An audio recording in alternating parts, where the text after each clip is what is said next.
Well, thank you. Hello, everyone. Very excited to be joined here on stage by this fantastic lineup of people for this panel where we'll be talking about what corporate venture teams should know about navigating the UK's innovation ecosystems. So initially, we want to shed a bit of light on the strengths and opportunities that we have here, how the ecosystem and its intermediaries can help CVCs extract the most value from their presence here, and then go into some sort of best practice recommendations and practical steps for how to go about doing that. Our panel here come with a really great range of insights and perspectives that can sort of illuminate this topic for us. So, so without further ado, let me say a few words about each of them before we get into the discussion. So, so go in this order. So Maya Palmer, who you will probably see a few times today, is head of content strategy at GCV. She's a former journalist and editor at the Financial Times and Sifted, and now with GCV is tracking the development of the global corporate venture ecosystem and helping put together an understanding of best practice in the industry. Next we have Kevin Rodriguez, who is the Chief Investment Officer at BP Ventures, where he manages BPV's global portfolio and delivers an investment strategy designed to support improved efficiency and enhanced operations at BP. Alfredo Ramos is the investment director at High Value Manufacturing Catapult, where they work at the intersection of industrial strategy, VC, corporate venturing, and scale-up finance to accelerate the growth of advanced manufacturing businesses. And finally, my colleague at Innovate UK, Scott O'Brien. Scott is the Chief Investment Officer at Innovate UK, where he leads the innovation finance portfolio, looking at how we connect into the investment ecosystem. So, Scott, if I can come to you first. Investors might be looking at the UK with some uncertainty right now, recent events included. Do you think there are some misconceptions about UK industries? And then my follow-up to that would be, where does the UK have strengths and comparative advantages that investors can tap into?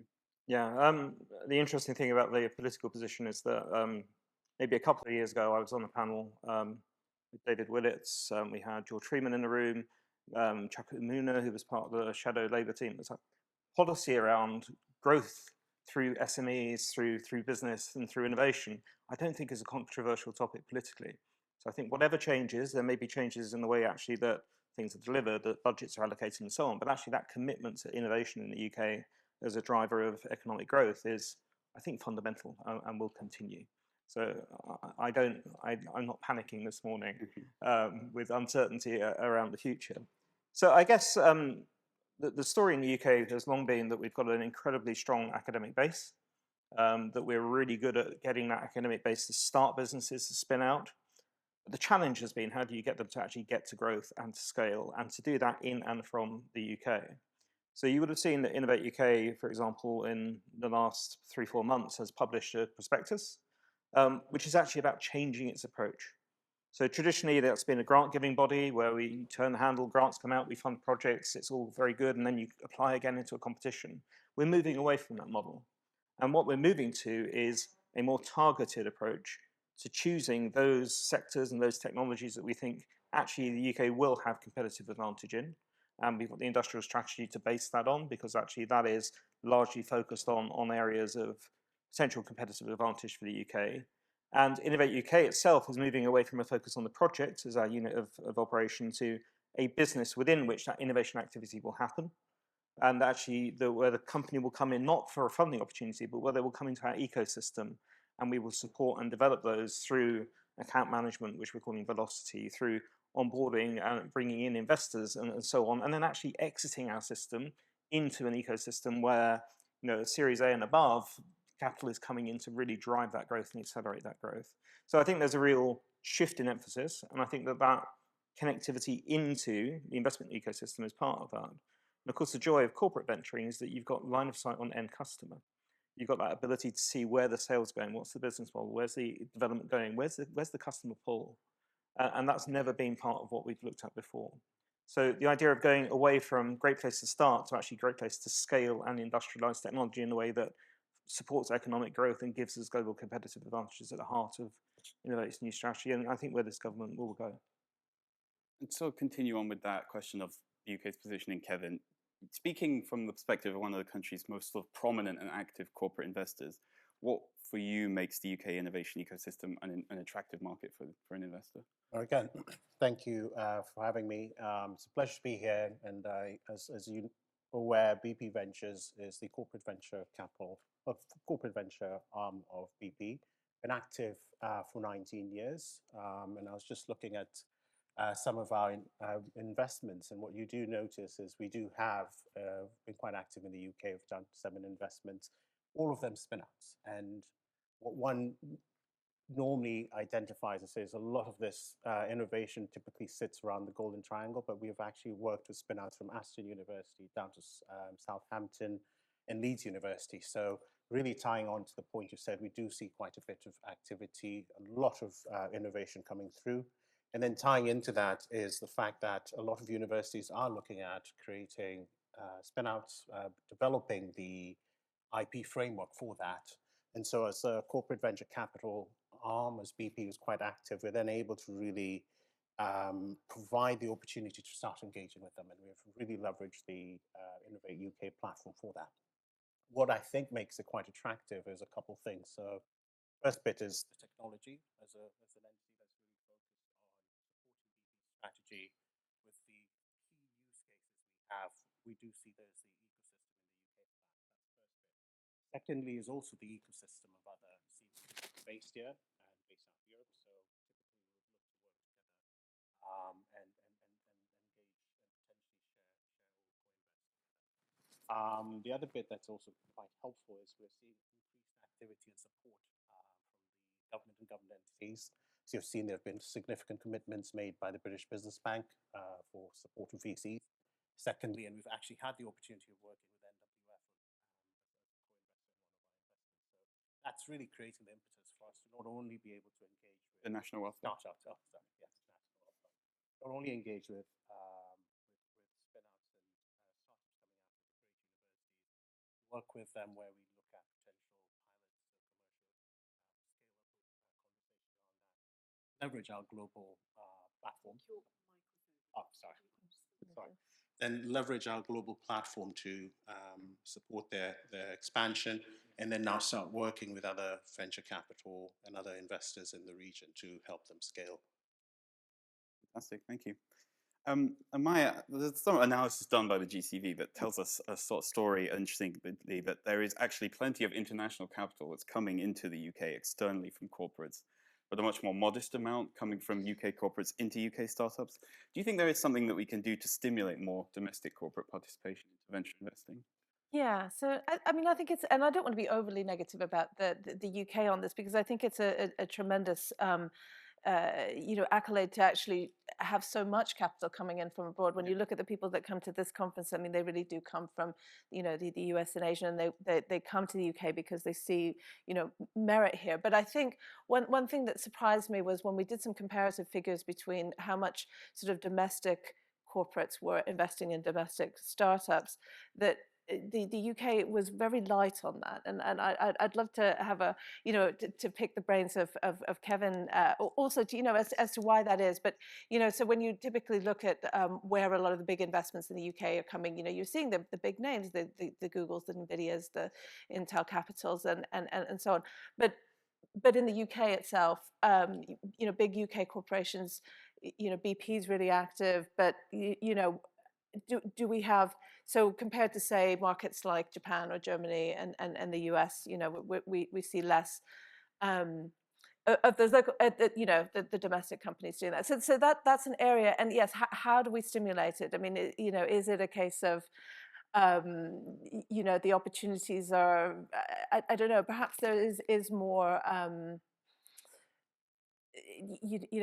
Is it about sort of not being able to sort of feel like you can scale, or are you looking for investment sort of maybe somewhere, or the ideas, that it's very laudable for a CVC, obviously wanting to pick the best ideas from around the world and kind of bring them in, but yeah, I mean, I realize I'm not really answering the question. I'm perhaps posing more, but I do wonder whether there's a blockage there in terms of maybe being able to realize the opportunities that are on your doorstep, and is it about being able to de-risk some of those trials or something along those lines? Again, maybe what Scott was alluding to in sort of bringing in people into these ecosystems early and kind of giving them a showcase of kind of what's coming up the pipeline. So Did you have anything? I don't know, to add Kevin, to that? I just wonder, I mean, you guys do invest in UK companies, so you're clearly not part of the problem, but So I think one of the answers has been given in terms of just creating that depth, particularly as you look at companies that are moving from early stage to growth equity. And so you're talking about that Series A to Series D, and just ensuring we've got a depth in terms of other VCs, particularly VCs. It's really good as corporate venture capital working together with venture VCs. So I think creating that depth helps allay some of the challenges around, is there capital to scale? Because what also we do notice is as the companies mature, and we've got, we focus a Series A all the way up to Series D, we then, as a CVC based out of the UK, we've got a team in Houston and in London, we then spend quite a bit of time working with startups to actually deepen their network, both with CVCs and VCs in the US, recently in the Middle East, and also in Asia. So I think the depth can potentially help enable that. Second thing, and probably counter you to say that, is maybe it's sitting from a position as BP. We're a global company with operations in 70 countries. And I suspect a lot of corporates out of the UK are also global entities. So we look at investing and supporting our operations globally. We do sense and we do see significant amount of innovation happening in the UK, and we are potentially able to work with startups to help them access different markets. But I also think there's also that perspective as also understanding that this is the UK, and a lot of the corporates are global operations with significant revenues outside the UK. The last point I'll add is, if we look at our portfolio after the US, and I did indicate we've got a team there out of Houston, the UK is second. So I don't think we have any issues in terms of concentration or finding the right type of setups or startups to support. I think if I could just respond to that, then that maybe that's what the real answer to this is that it's maybe that middle tier of corporate investor that's missing. Because if you look at the really large global corporates, that they have a large active CVC units, but then of course by their very nature they are looking globally. Where I think you see places like Japan having a very large they've expanded their CVC ecosystem hugely over the last 10 years. A lot of that expansion has come from relatively smaller companies or maybe medium-sized enterprises, and the investment funds are not huge. They might be only sort of $15 to $20 million funds. But there's been a huge amount of encouragement from the government to create those. I think maybe that's then creating the universe that might be more focused on local. So what we don't have massively in the UK is a whole bunch of mid-caps or Mittelstand who are doing this. Yes. Yeah, it's a tier that is missing in the UK. And actually, you think Saul Klein, we all talk about growing unicorns, great. But there is a group of companies below that are really strong. And I think Saul calls them, was it thoroughbreds or something like that, that tier there. And actually there is thought and work going into how do you build out that layer of companies. And then, from that stability, they can then invest and remain agile. And actually in Germany, a lot of innovation is driven out of that middle tier. It's not all about startups and spinouts. Well, Tanya Emmerling, who was here on stage before us, I mean, with HEGF, she is catalyzing exactly that. Absolutely. So Alfredo, as a sort of final word on the viability of our scale-up industries, what do you think British ecosystems do well to create these pipelines of qualified opportunities, and also what could be done better, maybe? Yeah, perhaps what might be useful to say is who we are at Catapult. I've recognized that in the US there will be quite a few people that don't know the Catapult network in the UK. When I introduce it, I often say, look at Germany and Fraunhofer. We're basically the UK answer to Fraunhofer, but there's a very strong distinction in there. Fraunhofer is about applied research. This is not what we do. What we are there is to develop technologies from that very first idea to a product that can go to the market. And we do that for either corporate partners, the likes of Airbus, Boeing, etc., or for early stage companies. And the key thing here is, and for me this is the trick, particularly in areas where you have a very high capital intensity in the development process, is the fact that we provide the equipment from microliter to, in fact, Callista is one of your investments. Their first of a kind reactor was an 80-meter long tubular reactor for turning methane into a feed for aquaculture. So doing that requires quite a bit of knowledge space that startups from the beginning might not be able to acquire very easily, or if so, they will need a very large round. Now, that's where we step in and we provide our capabilities, our assets on the ground so that these startups can not only require less capital to get to a proof of concept, but also do that in a shorter period of time. Now, that means as well that we continuously work with startups. There's about 2,000 to 3,000 companies a year that we see and that we work with and that we get through different stages of development. What we've recognized, though, and I think this has been mostly an initiative from Innovate UK, is well, but who are those companies and how do we share that? And again, we are a network. We have 6 different centers. Again, to give you an idea of size, 4,000 people and about £1 billion worth of assets, so labs, plants, mini plants, etc. we have across the country in sectors from aerospace to mRNA vaccines on the other end. But we were not collecting that information. And this is what we finally are starting to do, is to be able to serve that information up to you and serve it not just in this is a name, but in a qualified matter. Obviously, we're not investors, but what we are is very strong technical experts. So we can have provide a very good insight of where the technology stands, what it needs to prove to be scalable, and what are the next milestones that they need to hit to get there. And that's what we're trying to do. So one of the key deliverables out of the Innovate UK strategy is to build an investment pipeline and then to show that to people. And the other thing, we send out a monitoring officer every quarter to every company we fund who sits down and goes through the project in detail. They gather reports, the reports come into us, they sit there.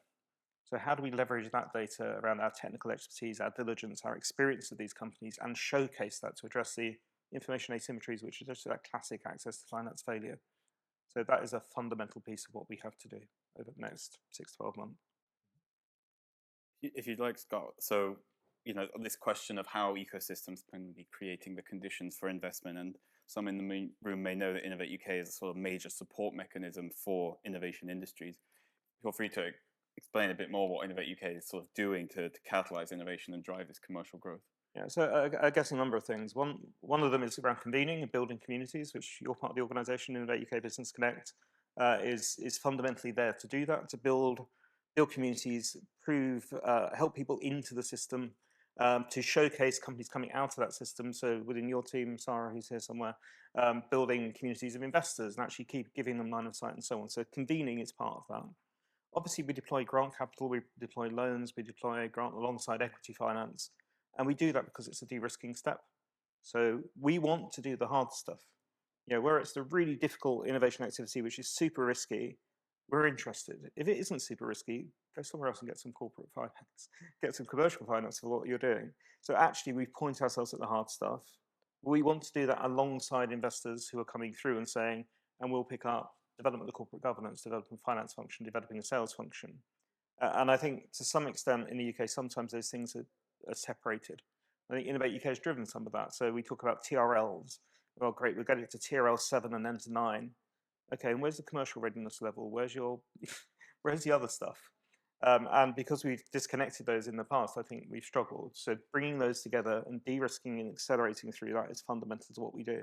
And then we have mechanisms for doing that. So we fund the Catapults because they provide access to infrastructure, they de-risk, they have expertise, they accelerate that.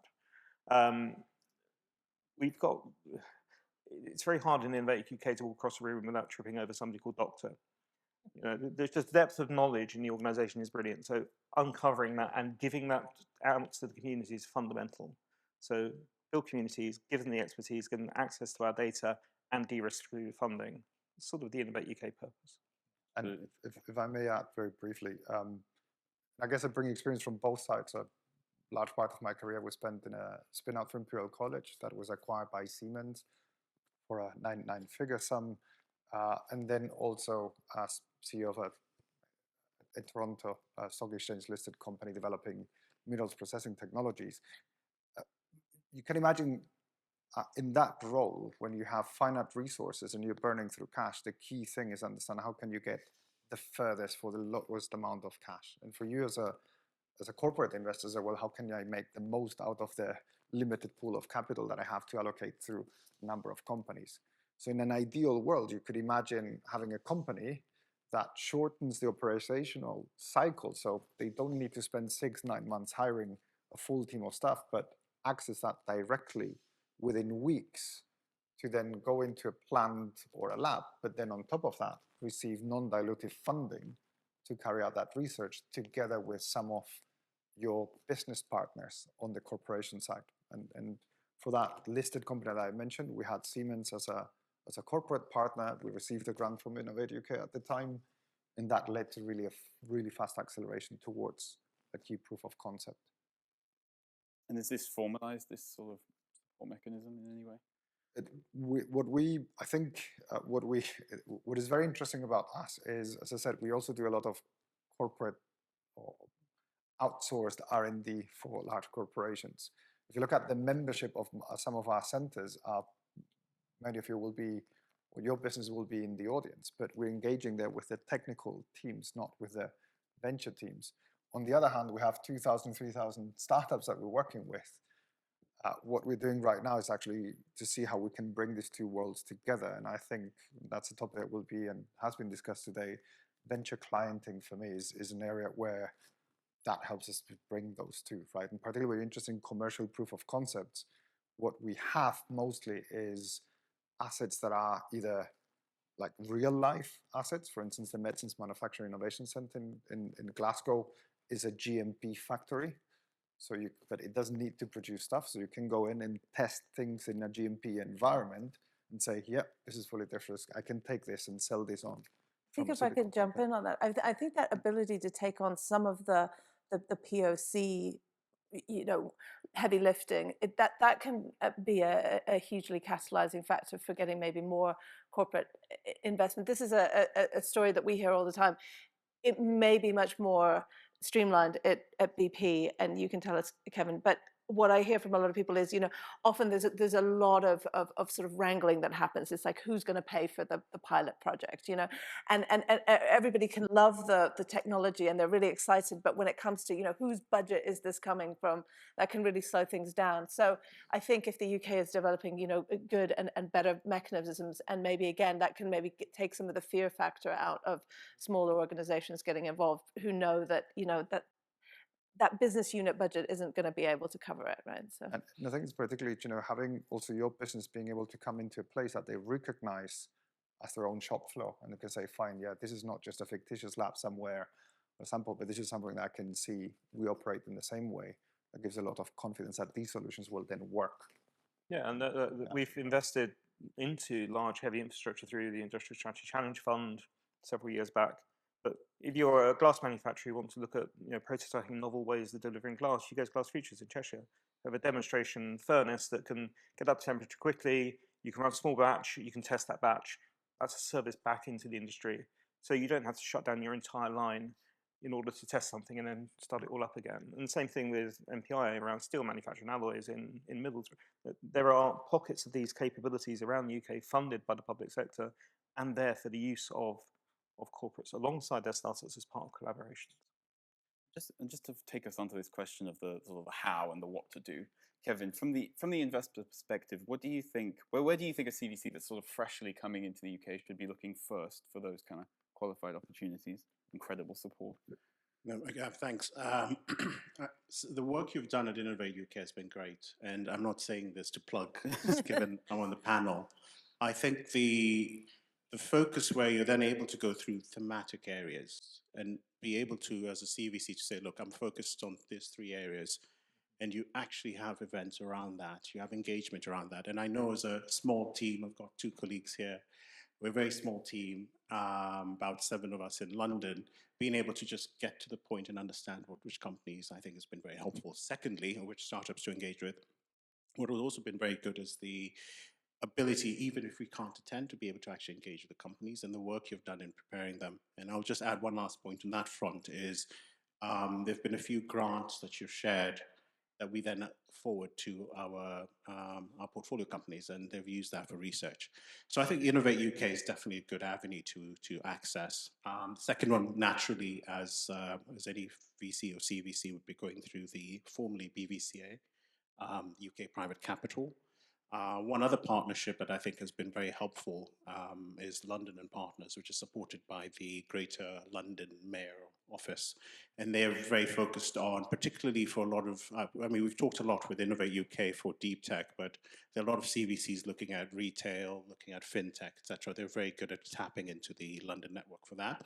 And then thirdly, one of the initiatives that was started by two fellow CVCs, and we got involved, was actually by Samsung, Sung-Sik at Samsung, as well as Julien at Honda, is where we, as a group of CVCs, engage with different university ecosystems. We did Oxford, London again, and recently in the Netherlands.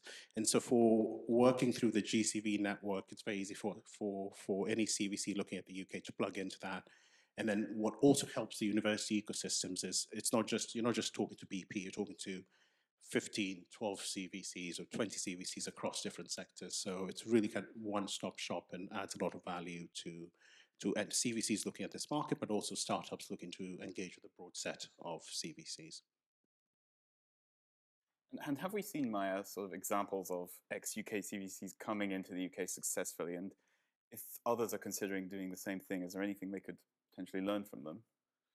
Just so CVCs coming from outside of the UK. Yeah. So yeah, I mean, I think we see, really at some of the bigger companies from the US, and one that I wanted to single out perhaps is Samsung, who work very at a very early level with the university network. So they are unashamedly early stage deep tech, and willing to go in quite early. So they will quite often engage sort of when it's still in the lab and so on, and then you see a lot of those. Some of those will then go on to become acquisitions, and maybe we hear less about that because they're not sort of trying to become the next public facing unicorn. But it's an example of a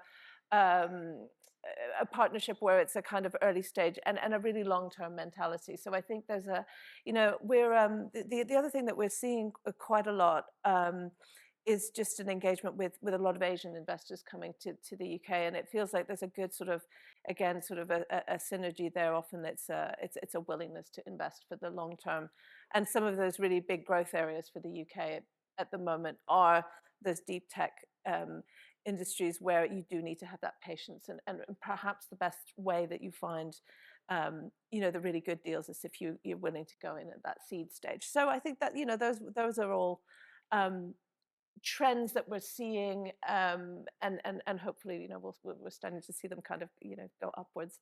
Yeah, fingers crossed. Well, I think that's all we have time for. Thank you so much to our panelists. Just to say, if you are a CVC or a corporate that's considering either entering or expanding into the UK, feel free to come speak to me later. We run a dedicated program for supporting CVCs navigating the UK as part of our wider investment work that Scott touched on earlier. So yeah, feel free to do that, or equally come speak to any of our panelists. They all have loads of insight that we can only really scratch the surface of here in this panel. So yeah, please do come say hello, and thank you.